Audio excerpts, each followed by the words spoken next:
Controlling librarian. Took my students to the library, and one of my students who has anxiety lost a small piece of paper.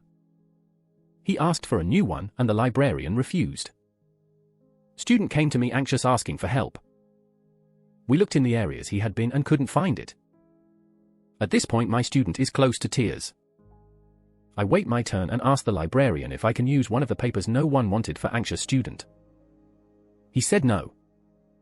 After thinking about it, I announced to my class that anyone who could find it would get a reward. Complete chaos. Librarian tried to quiet them down, didn't work, I didn't help. Librarian announced that he would look later, my students kept running around looking. Chaos continued, smiling face with open mouth and tightly closed eyes.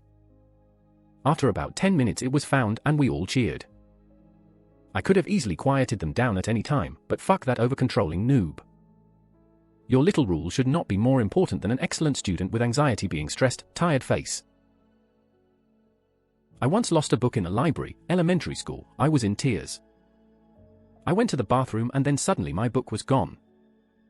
I've always been meticulous with my things, so the fact that I lost my library book in a library was confusing as hell to me.